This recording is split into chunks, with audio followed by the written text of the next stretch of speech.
18세기의 영국 그 신앙의 큰 부흥을 일으켰던 요한 웨슬레라는 사람이 있어요. 이 사람은 성공의 사제입니다. 그러니까 예수 믿고 성공의 사제 정도 됐으면 완벽한 그런 믿음을 가지고 누구보다도 더 정말 굳건한 그런 믿음에 서 있는 사람같이 보이죠. 이분은 그리스도를 영접하고 영혼 구원에 대한 열정을 가지고 소위 당시 신대륙 미국의 조지아의 그런 어떤 선교의 꿈을 꾸고 그렇게 갔어요. 그런데 선교 현장에서 별로 능력 있게 사역을 감당하지 못하고 별로 성과가 없이 그렇게 좀 돌아옵니다. 돌아오는 배 안에서요, 독일 그리스도인들, 소위 모라비안이라고 하는 독일 그리스도인들의 신앙의 삶의 모습을 보고 굉장히 도전을 받습니다. 그 배를 타고 항해하고 돌아오는 길에 풍랑이 큰 풍랑을 4번을 만나요. 근데 3번 만날 때까지, 풍랑을 3번 만날 때까지 맞으면 굉장히 두려워하고 무서운 그런 분위기 속에서 배에 타고 있는 모든 사람들이 다 그런 분위기였는데요. 그런데도 불구하고 이 모라비아 그리스도인들, 독일 그리스도인들을 모라비안이라고 그렇게 어떤 특별한 신앙의 단체들이 있는가 봐요. 그렇게 부르는데요. 어쨌든 그 사람들은 그 폭풍우가 치고 배가 그냥 하늘에 떴다가 땅에 가라앉았다가 그런 상황 속에서도 평온한 가운데 예배를 드리며 또 기도하며 이런 모습을 이제 보면서 웨슬레도요, 굉장히 이해가 안 되는 거예요. 자기도 믿음의 사람이잖아요. 선교의 열정을 가지고 갔다가 선교까지도 했던 그런 사람 아니겠어요? 근데 자기하고 영 다른 그런 모라비아인들의 어떤 그 신앙의 모습을 보면서 궁금하고 또 굉장히 관심을 가지고 이제 이렇게 됐던 거예요. 영국 사람들은 비명을 지르고 두려워서 떨고 본인의 일기에 써놓은 것을 보면 더 큰 폭풍이다, 두렵다라고 그렇게 써놓는데 이 모라비아인들은 그렇지 않았다는 것이죠. 그러면서 이제 영국에 런던에 도착해가지고 이 사람들의 어떤 신앙에 대해서 관심을 갖게 됩니다. 그리고 그 조직의 지도자인 피터 벨러라는 그런 주교를 만나가지고 당신들은 도대체 어떻게 이렇게 그런 상황에서도 예배를 드리고 찬송을 하면서 두려움 없는 그런 모습을 보이는가, 그렇게 얘기를 물어봤더니요, 이제 그 사람이 얘기를 한 거죠. 피터 벨러라는 사람이요, 참 믿음은 항상 2가지 열매를 가져야 되는데 그것은 죄에 대한 어떤 통치권과 지속적인 평안, 죄에 대해서 더 이상 용서받았다는 사실로 두려워하지 않는 그런 모습과 또 평안이라는 거죠. 죄가 용서받았는 것에 대한 어떤 그런 평안, 이런 확신이 있으면 두려움이 없다, 말하자면 그런 얘기를 했던 거예요. 그러면서 그게 2년이 돼가지고 언제 우리 모임이 있는데 한번 와라 이렇게 초청을 했다는 거예요. 그날이 1738년 5월 24일인데 그날 웨슬레의 일기가 이렇습니다. 나는 알더스케이트 길에 있는 한 모임에 마지못에서 갔다. 그곳에서 한 사람이 루터의 노마스 소문을 읽었고 그 시간은 8시 45분경이었다. 그 사람이 그리스도에 대한 믿음을 가진 사람에게 하나님께서 일으키는 변화에 대해서 이렇게 얘기를 하는데 그때 자기가 마음이 뜨거워지고 또 마음에 이상한 어떤 변화가 일어났다. 그러면서 그리스도에 대한 더욱 신뢰하는 그런 마음이 생기고 구원에 대한 확신을 가졌다. 이렇게 얘기를 해요. 그러니까 성공의 사제이면서 선교까지도 하고 열정을 가졌던 그런 웨슬레지만 진정으로 하나님을 만나기 이전에는 모형만 있었지 실제적인 그런 그리스도인이 아니었다는 거 아니겠습니까? 그래서 이 모라비안의 어떤 그 모임에서 그들이 보이는 신앙의 모습과 또 그들의 모임 속에서 참여해가지고 들은 말씀이 이제 완전히 웨슬레를 변화시키고 또 회복시키고 부흥하게 하고, 그렇게 해서 웨슬레가 감리교를 창설하고요. 또 18세기 영국의 신앙의 대부흥을 일으킨 그런 놀라운 사람으로 쓰임을 받았다. 이런 것들을 우리가 생각해 볼 때요. 그렇죠? 우리가 예수를 믿는 거 어느 수준의 어떤 믿음을 가졌는지, 어떤 다양한 다 수준이 다르겠지만은 결론적으로 우리가 회복과 부흥을 지금 꿈꿀 때 우리도 진정한 그리스도인으로, 진정한 신앙인으로 우리들도 좀 성장하고 변화되는 그런 우리가 돼야 되겠구나. 지금 그걸 주제로 우리가 지금 매번 설교를 듣고 지금 그러고 있는 거 아니겠어요? 그런 의미에서 우리는 내 모습은 겉으로 웨슬레같이 겉으로 신앙인이었지만 진정한 신앙인이 아니었던 그런 모습이었다면 이제는 좀 변화되고 회복되고, 그래서 진정한 신앙인으로 거듭날 필요가 있다. 그래서 오늘도 말씀을 통해서 우리가 회복되어지고 또 부흥되어지는 그런 은혜가 있기를 바라면서 오늘 말씀을 준비를 했는데요. 오늘 읽었던 말씀같이 오늘은요, 나병에 걸렸던 나하만이라는 아람 군대의 장군이 결국은 하나님의 말씀에 의지하여 고침을 받았다. 근데 오늘 고침을 받았는데 14절 읽었던 말씀이 나하만이 이에 내려가서 하나님의 사람의 말대로 요단강의 7번 몸을 장군이 그의 살이 어린아이의 살같이 회복되어 깨끗하게 되었다. 회복이라는 말도 있고 어린아이의 살같이 깨끗하게 됐다. 그러니까 이전보다도 훨씬 나병만 치료되는 그런 수준을 넘어서 어린아이의 같은 피부로 완전히 더 회복되고 부흥됐다라는 사실을 우리가 말씀을 통해서 확인을 하면서 오늘 우리들에게도 이런 회복과 이런 부흥이 일어났으면 좋겠다라는 그런 마음을 가지고 이제 오늘 본문으로 정했는데요. 자, 다시 이제 본문으로 돌아가서 오늘 이 말씀 속에서 얻을 것은 딱 두 가지입니다. 우리의 지혜나 경험이나 능력은 전혀 우리들의 삶을 변화시키는데 영향력이 좀 맞으면 우리에게 회복에 조금 더 기여하는 것이 없다. 오직 하나님의 은혜로만 우리가 회복되어지는 그런 삶을 살 수가 있고, 두 번째는 뭐죠? 하나님의 말씀에 순종할 때 회복의 능력이 나타난다. 이 두 가지를 요약해서 말씀을 드릴 수가 있는데, 이제 하나하나 좀 더 말씀을 나눠보기를 원합니다. 자, 우리 하나님께서 회복의 주관자가 되시고 회복을 일어나게 하신다는 것을 우리가 1절에서부터 보면 알 수가 있는데요. 자, 1절 뭐라고 그래요? 이 나하만이라는 아람 군대의 장군이 있다고 그래요. 근데 왕의 아주 신임을 받고 두터운 신임과 총애 속에서 그야말로 나라를 세운 그런 구국의 용사로 기록을 하고 있습니다. 아람 왕 군대장관 나하만은 그의 주인 앞에 왕 앞입니다. 크고 정기한 자 이는 여호와께서 전에 그에게 아람을 구원하게 하셨습니다. 아람을 구원했다. 나라를 구했다. 그러니까 왕의 이 존귀한 자니까 너 없으면 안 돼. 네가 1등 공신이야. 라는 그런 관계 속에서 이 나하만은 참으로 누릴 것을 다 누리면서 부족함이 없는 삶을 살고 있었다는 것을 알 수가 있죠. 그런데 그가 나병 환자였다 그랬으니 그야말로 인생의 모든 행복이 다 중지되어지는 것 같은 그런 상황이 이 나하만이 처한 상황이었다. 우리가 말씀을 통해서 얻을 수가 있죠. 나하만, 이 이름의 뜻을 보니까 즐거움이라는 뜻인데요.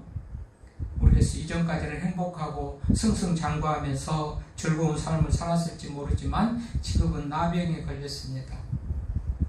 나병에 걸린 나하만, 즐거움이라는 이름을 뜻을 가졌지만 실상은 마라, 괴로운, 슬픈 그런 인생의 현실을 지금 보내고 있다는 것을 알 수가 있습니다. 자, 병이라는 것은 하루하루 시간이 가면 더 깊어집니다. 더 심해집니다. 이랬을 때 나만의 좌절은 얼마나 더 컸겠습니까? 그런데 적을 때는 그것이 누구도 알 수 없는 그런 말하자면 병이 되었는지 모르지만 이제 시간이 지나면서 더 확산되고 커지니 집에 있는 종도 알게 된 것이죠.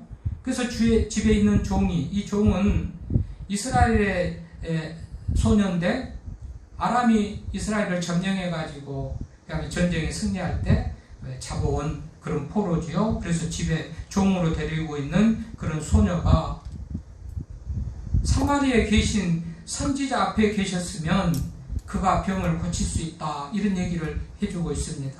그러니까 이 사마리아에 있는 이스라엘의 마지막에 선지자 엘리사인데 엘리사를 만나면 병을 고칠 수 있다는 이런 희망적인 얘기를 해줍니다. 이전에 제가 2008년 9월에 이 본문을 가지고 설교를 했더라고요. 설교했던 그런 본문을 정리를 이렇게 좀 확인을 해보니까 그때는 이 소녀에게 중심을 두고 이 소녀가 이 주인 나아만에게 엘리사를 소개해주면서 그의 삶이 맞아하면 행복이 회복되어지는 그런 역할을 했다. 이 전도를 주제로 설교할 때 우리가 이렇게 축복의 통로가 되고 주님을 알지 못하는 사람에게 예수님을 소개해준 우리가 돼야 된다, 이런 주제로 말씀을 드렸는데 오늘은 이제 주인공을 조금 소녀에게서 나만으로 바꿔가지고 나만을 주제로, 회복을 주제로 말씀을 준비했는데, 자, 오늘 나만 보십시오. 나병이라는 것은요, 당시 불치병으로 여겨지는 병이에요. 그리고 천형으로 여겼어요. 하늘에서 내린 벌로 생각을 했단 말이죠. 그래서 이것은 그야말로 어떤 병보다도 절망적인 그런 병이 나병이에요.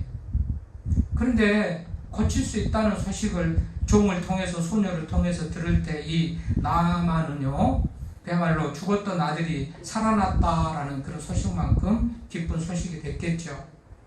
그래서 왕에게 나가가지고 5절에 보니까, 이제 4절에 보면 왕에게 나가서 병가를 요청하잖아요. 병 고치기 위해서 이러이러한 사람이 있다고 하니 내가 병을 고치러 가겠다고 왕에게 나가서 말을 하니까 왕이 병가를 허락을 하면서 그냥 갔다 와, 고치고 와라, 그런 게 아니고 편지를 써주죠.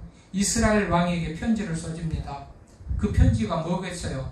내가 특별하게 아끼고 사랑하는 충신 이 장군이니까 잘 치료해 주십시오 라는 그런 내용의 편지를 써서 보냈겠죠. 그래서 5절에 보면 나아만이 왕이 써준 편지하고 또 자기가 이 선물을 준비합니다. 말하자면 뇌물을 준비하고 선물을 준비한 것이죠. 은 10달란트, 금 6,000개, 옷 10벌 이렇게 가지고 이제 이스라엘 왕에게로 간 거 아니겠어요? 그런데 이스라엘 왕은 이 편지를 받아보면서 그야말로 절망하고 낙담합니다. 왜죠? 7절에 보면 하나님이나 하실 수 있는 일, 사람의 병을 고치는 일, 특히 나병을 고치는 일을 도와달라고 그러니 이 왕이 볼 때는 할 수 없는 일을 부탁해놓고 안 하면, 못하면 이걸 빌미로 이제 공격을 해보려고 이런 말하자면 수작을 부리는구나, 이렇게 생각하고 있었던 거예요. 그래서 7절에 뭐라고요? 이스라엘 왕이 그 글을 읽고 자기 옷을 찢으며 이르되 내가 사람을 죽이고 살리는 하나님이냐? 그가 어찌하여 사람을 내게로 보내 그의 나병을 고치라 하느냐? 너희는 깊이 생각하고 저 왕이 틈을 타서 나와 더불어 시비하려 함인 줄 알라. 여기도 보면 하나님이 하신다는 거예요. 인간이 못한다는 거예요. 자, 여기에 보면 나아만이 장군입니다. 이게 이스라엘 왕에게 가져오는 거, 은 10달란트, 금 6,000개, 옷 10벌을 가져오는 거 보면 재력도 있잖아요. 장관이잖아요. 왕의 측근에 청해봤잖아요. 여기에 보면 아람 왕도 나오고 이스라엘 왕도 나오고 두 왕이 나오고 한 장군이 나오고 재물이 나오고, 이것 가지고는 인생을 회복시키거나 부흥하는데 전혀 도움이 안 된다, 소용없다라는 것을 말씀을 통해서 우리가 알 수가 있지 않습니까? 그리고 이스라엘 왕의 고백이 사람을 죽이고 사는 것, 고치는 것을 내가 어떻게 하냐, 하나님이 하실 일이지, 이렇게 말하는 것을 보면 맞아요? 회복되는 것, 치유되는 것, 뭐 여러 가지 인간의 문제는 우리가 할 수 있는 게 아니에요. 우리가 좀 더 나아지고 우리가 뭐 건강하고 우리가 좀 더 나아지는 삶을 원하지만 우리의 힘으로는 안 된다고요. 그러니 우리가 하나님을 믿어야 되는 거고 믿은 이유가 여기에 있는 거 아니겠어요? 이 왕들이 2명이지 장관이지 재물이 있지 전혀 이 병을 고치는데 소용이 없습니다. 우리 하나님만이 고칠 수 있는 줄 믿습니다. 우리의 문제도 그래요. 회복되는 거, 부흥되는 거, 내 인생의 문제도 내 힘으로 안 돼요. 하나님이 도와주셔야 돼요. 그래서 우리가 하나님을 믿어요. 복음성가 이런 성가가 노래가 있어요. 생명도 주께 있네, 소망도 주께 있네, 능력도 주께 있네, 주님께 있네, 주께만 있네. 그래요, 맞습니다. 우리 주님께 있어요. 소망이, 능력이, 생명이 다 주님께 있어요. 그래서 하나님에 대한 믿음이 희미하신 분들은 자기가 얼마나 하나님 없이도 살아갈 수가 있는지를 한번 생각해 보십시오. 자기의 실존과 현실을 한번 생각해 보십시오. 내가 얼마나 무능한지를 깨달으면, 하나님이 절대적으로 필요한 존재인 것을 깨달으면 믿음을 갖게 되는 것이죠. 그래서 오늘도 2 왕이 있고 장군이 있고 돈이 있어도 인생의 문제를 해결할 수가 없구나. 그래서 하나님만이 생명의 원천이시고 치유자시고 능력이시다라는 것을 우리가 오늘 말씀을 통해서 맞이하면 기억하면서 말씀을 들으면서 하나님을 전적으로도 의지하고 신뢰할 수 있는 시간이 되기를 바랍니다. 그분만이 우리를 회복시킬 수가 있고 그분만이 우리의 능력이시고 그분만이 우리의 생명이시고 소망이셔요.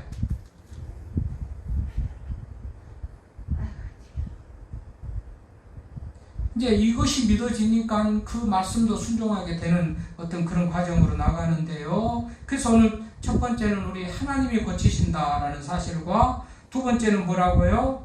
하나님의 말씀에 순종할 때 이런 기적이 일어나고 회복의 역사가 일어난다는 것을 우리가 오늘 또 말씀을 통해서 깨달아야 될 것입니다. 여러분 2절에 말씀드렸듯이 나만에게 지금 엘리사를 소개해 준 사람은 종으로 포로에서 잡혀와가지고 집에서 종으로 있는 한 소녀의 얘기입니다. 그렇잖아요. 전에 아람 사람이 떼를 지어 나가서 이스라엘 땅에서 어린 소녀 하나를 사로잡으니 그가 나만의 아내에게 수종들더라. 2절에. 그러니까 집안의 총무도 아니고 집안의 책임자도 아니고 아내를 수종두는 연약한 여종이에요. 소녀예요. 그런데 그가 말을 하는 것을 들어요. 복된 사람은 참 틀려요. 복된 사람. 어린아이의 말도 참 듣고. 여러분 말을 안 듣는 것은 왜 안 듣지요? 교만하지요. 내가 더 낫다는 거죠. 그럼 누구 말을 듣겠어요? 내가 교만하고 내가 잘났고 내가 경험이 많고 지식이 많은데 내 힘으로 할 수 있다고 생각하는데 나만은 장군인데도요. 종으로 부려먹고 있는 소녀의 말을 들으니 정말 복받을 사람은 다르구나 라는 것을 알 수가 있습니다. 그리고 이 소녀의 말을 듣고 엘리사를 만나러 갔어요. 또 엘리사를 만나러 가서 문 앞에 섰는데 엘리사는 나가보지도 않고 말로만 심부름꾼 시켜가지고 요단강에 가서 7번 몸 담그라고 그래라. 그럼 깨끗하게 낫는다고 그래라 했더니 나만 자존심 상할 일이죠. 그런데도 나아만은 물론 처음에는 좀 분노하면서 자기 나라의 강들 다메섹 강에 우리 12절 보면 다메섹 강 아바나와 바르바는 이스라엘의 모든 강보다 낫지 아니하냐. 내가 거기 가서 몸을 씻기면 깨끗하게 되지 아니하려 하고 몸을 돌려서 떠나려고 합니다. 그럼에도 불구하고 그 또 하인들이 종들이 아니 몇 가지 와가지고 믿져봐야 본전인데 그 말을 한번 소금샘 치고 들어보아도 손해날 거 없지 않습니까? 해가지고 설득하니까 또 그 말을 듣고 요단강에 가서 몸을 담그죠. 여러분 종들의 말을 또 듣고요. 나만은 이 소녀의 말도 듣다가 또 하인들의 말도 듣다가 엘리사의 말이 근본적으로 맞아요. 엘리사의 말을 듣지만 얼굴도 못 본 엘리사 얼굴을 보면서 참 믿음직스럽게 됐고 신뢰할 만하다라는 그런 맞아요. 경험도 없이 그냥 얼굴도 보지 않고 알지도 이름도 얼굴도 그런 모르는 사람이 시키는 대로 또 그대로 말씀에 순종해서 요단강에 가서 몸을 담근단 말이죠.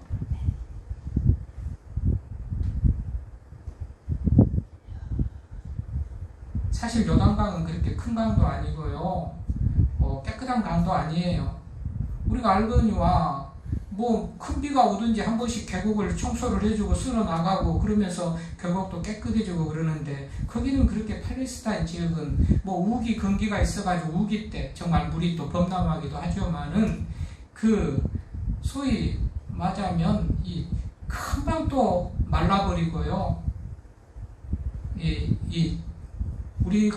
우리나라 강같이 뭐 물이 항상 있고 그런 게 아니고요. 우기 때 좀 있다가 거의 말라버리는 그런 어떤 데예요. 강이 그렇고 개천이 그렇고 그렇단 말이죠. 물도 말하자면 많지도 않아요. 요단강 우리가 생각할 때 뭐 대단히 큰 강같이 보이지만 실제적으로는요 그렇게 큰 강도 아니고, 그러니까 나만이 볼 때도 요단강에서 씻어가지고 낫겠나 싶은 그런 강이에요. 크지도 않지요, 깨끗하지도 않지요.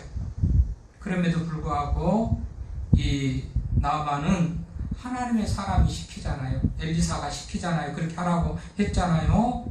그러니까 그 말을 듣고 순종해서 결국은 요단강에 들어갑니다. 알지도 못했고 얼굴도 보지도 못했고 그런 사람의 말이지만 이 나만이 요단강에 들어간단 말이죠. 그러니까 어린아이의 살같이 깨끗해지는 회복의 은혜가 일어났다라고 성경이 말하고 있어요. 그러니까 여러분, 우리 같으면 뭐예요? 장군쯤 돼가지고, 오늘 장관이라고 했죠. 군대 장관이니까 장군이에요. 군대 장관이니까 장군인데, 아람 군대, 아람도 그때 이스라엘을 지금 침략해가지고 이 어떤 명령을 내리니까 이스라엘 왕이 벌벌 떨잖아요. 거기 말을 안 들었다가는 또 다시 침략하려고 그러는가 하고서 위기감을 느낄 정도로 그런 어떤 세력을 가진 그 나라의 왕의 존경을 받는 존귀한 자가 되는 그런 이 나만이 우리 이해할 수 없는 그런 어떤 상황 속에서 말에 순종을 합니다. 이런 참 나만이 겸손했다는 것을 알 수가 있고요.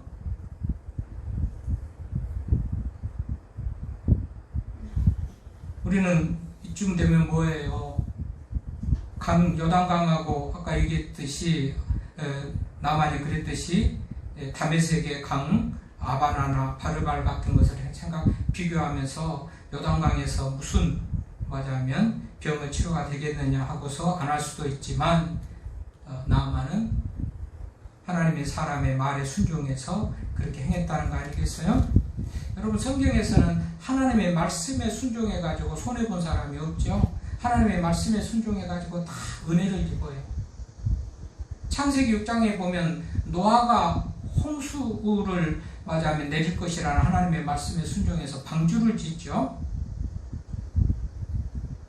그 방주 질 때 다른 사람들은 다 비웃습니다. 이렇게 좋은 날에 무슨 홍수냐. 말했듯이 또 팔레스타인 지역은 그렇게 홍수나 물이 비가 자주 오는 것도 아닌데 이 홍수 난다고 방주 지으라고 그럴 때 얼마나 사람들이 비웃었을까요? 그런데 노아는 순종하죠. 그러니까 순종이라는 것은 할만해서 하는 게 아니에요. 성경은 정말 극과 극으로 표현을 해요. 하필이면 팔레스타인 지역에서 무슨 방주를 짓느냐. 요즘같이 이상 기후로 인해가지고 그냥 말로 국지적으로 호우가 쏟아지고 홍수가 많이 나고 그러면 이해가 또 될는지 모르지만 이 땅에 이렇게 극심한 홍수도요, 이 사건 이후부터 좀 이상 변화가 일어나지, 이전에는 아주 하나님의 축복 속에서 만들어진 아름답게 만들어진 자연이어가지고 우리 인간에게 재앙을 가져오고 인간을 그냥 피해를 입히고 이런 땅이 아니었어요.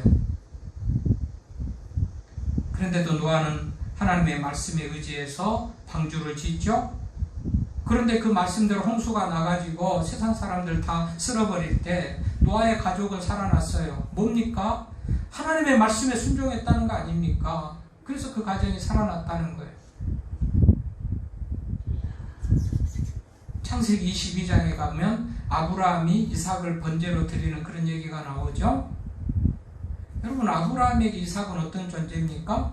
아브라함이 75세 때 나는 이제 아들도 없고 상속자도 없고 집에 있는 엘리에셀을 통해서 이제 상속을 이어가고 이런 생각을 하고 있을 때, 아니 아브라함이 생각지도 않고 포기하고 아들 생각 잊어버리고 있을 때 하나님이 느닷없이 나타나가지고 아들 주신다고 그래요?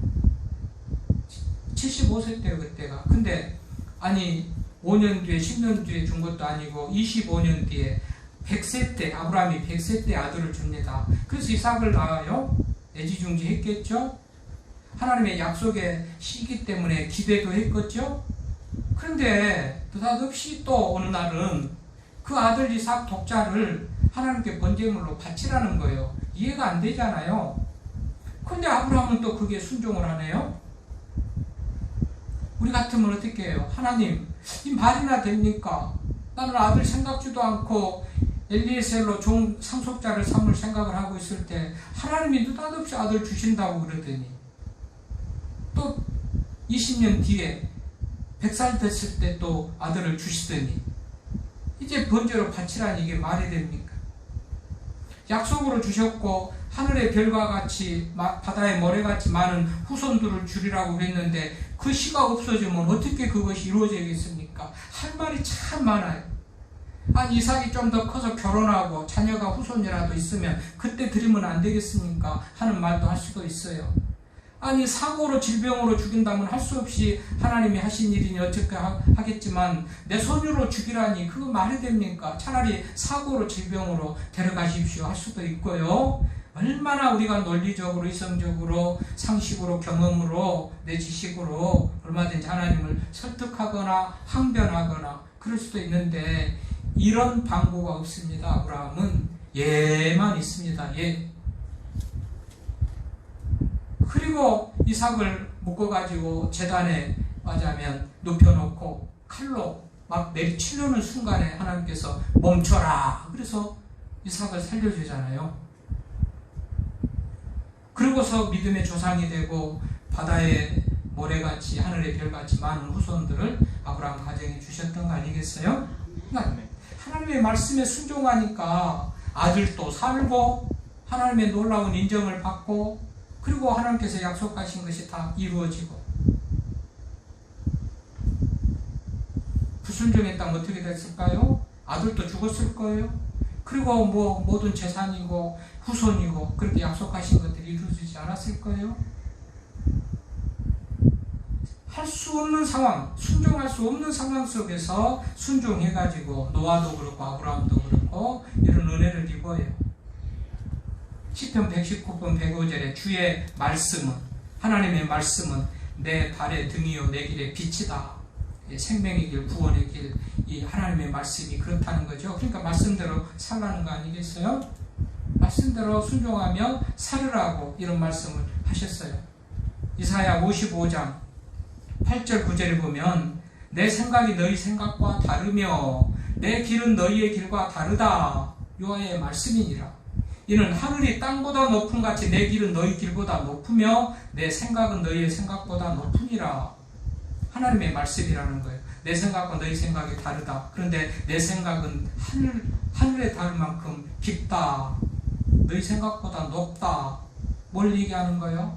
그러니까 네 생각대로 살지 말고 내 말로 살아라 라는 그런 말씀을 하신 것이죠. 그러나 하나님의 생각과 내 생각이 다르면 하나님의 생각을 다 무시해버리고 내 생각대로 살죠. 나도 알 만큼 알아요. 경험했어요. 그것이 논리적이 아니지 않습니까? 그것이 합리적이지 않습니까? 말도 안 되는 소리 하지 마십시오 하고 내 마음대로 살지요. 그러니 회복도 부흥도 없는 거예요. 성경대로 하면. 그래가지고는 안 된다는 거 아니겠어요? 자, 우리 인간의 지혜와 지식으로 어떻게 하나님의 부여하신 지혜와 지식에 부여하신 그 하나님의 뜻을 이해할 수가 있겠습니까? 우리가 뭔가 하나님을 이해한다라는 것, 그것만큼 교만한 것은 없어요. 헤아릴 수도 없지요. 어떻게 피조물이 피조하신 창조를 하나님을 헤아릴 수나 있겠습니까? 그나마 조금 성경을 통해서 알려준 것 같이고 알려준 것 가지고 이해하려고 하지만 1000분의 1, 100분의 1도 안 되고 다 알 수가 없는 거죠. 그래서 어떻게 해요? 우리는 그저 겸손하게 하나님의 말씀에 순종하는 것만 살 길일 텐데요. 전혀 우리가 안 그렇습니다. 그러니 회복이나 부흥은 이 내 생각을 버리고 하나님의 뜻대로 살 때 회복과 부흥의 역사가 일어난다고 성경이 가르쳐요. 성경 뭐라고 합니까? 교만은 패망의 선봉이고 거만은 넘어짐의 앞작이고, 하나님은 교만한 자를 넘어지게 하지만 겸손한 자에게는 은혜를 베푸신다 말씀하지 않습니까? 그러므로 우리가 우리의 생각, 아집, 고집, 어리석음, 우리의 지혜, 경험 다 분토같이 여기고 배설물로 여기고 하나님의 말씀을 그야말로 생명의 줄로 여기고 순종하며 나아갈 수 있기를 바랍니다. 거기에 역사가 있습니다. 오늘 나만 보십시오. 도대체 순종할 수 없는 그런 상황 속에서도 나만이 그렇게 말씀에 순종하고 나가가지고 회복되어지는데, 병만 고쳐지는 게 아니고 피부가 어린이 피부같이 그렇게 나아졌다라고 성경이 말하고 있어요. 그러면서 나만은 이후에 어떻게 됩니까? 육적인 회복도 회복으로 은혜지만 이후에 신앙 회복도, 영적인 부분도 회복되어지는 그런 맞아며 말씀을 하죠. 15절에 보면 나만이 고백하지 않습니까? 뭐라 그래요? 모든 군대와 함께 하나님의 사람에게로 돌아와서 그의 앞에서 이르되 내가 이스라엘 외에는 온 천하에 신이 없는 줄을 안다. 이스라엘 그들의 믿는 신이 참 신이고 유일한 신이다. 그러면서 애물을 받으소서. 애물을 가져와 가지고 얼마를 가져와요? 노새 2마리의 실을 17절에 보면 또 노새를 달라고 그래가지고 번제물과 희생제사, 유악에 드릴 것들을 준비해서 드리겠다. 뭐 이렇게 하면서 이 하나님을 경외하는 마음으로, 아마 아람 사람이니까 하나님을 섬기지는 않았던 사람입니다만은 이 사건을 통해서 하나님을 그냥 고백하게 되는 그런 은혜가 있는 거예요. 사실 왕하고 함께 오늘 18절 말씀에 보면 나를 용서해달라 그런 말을 해요. 왜요?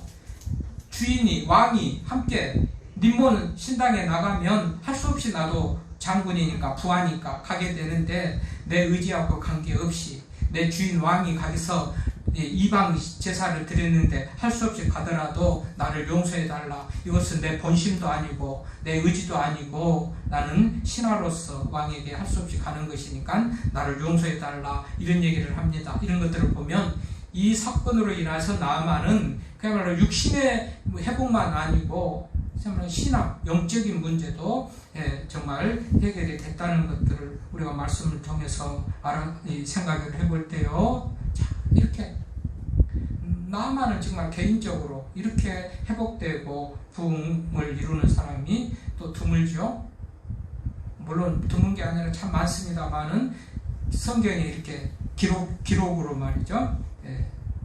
어쨌든 이제 오늘 우리가 회복을 말합니다. 회복을 말하고 꿈꾸고 내 인생은, 내 삶의 환경은, 내 신앙의 상태는 이대로는 아니고 뭔가 좀 발전하고 뭔가 변화되고, 육신의 질병이 있다면 고침받기를, 영적인 문제가 있다면 더 좀 정말 바른 신앙을 갖기를, 하여튼 문제들마다 우리는 회복되어지기를 바랄진데, 이 회복의 비결을 오늘 말씀을 통해서 우리들에게 말씀해 주시는 것은 네 의지도, 이 노력도, 네 지혜도, 네 경험도 안 된다. 하나님이 하신다. 거기에 대해서 더욱더 하나님을 믿고 의지하며 기도하며 하나님에게 도움을 구하는 것, 거기에 문제 해결이 있다는 것과 함께 하나님의 말씀에 순종하는 것, 거기에 우리의 회복의 키포인트가 있다는 것을 기억하시면서요, 여러분, 하나님만이 우리의 회복의 키, 하나님의 말씀의 순종만이 우리 회복의 키. 아멘. 겸손하게 하나님의 도움을 구할 때 회복되어지는 그런 은혜가 일어날 줄로 믿고, 회복을 꿈꾸는 우리들 더욱더 하나님을 절대적으로 신뢰하면서 도움을 구하면서 나갈 수 있기를 바랍니다.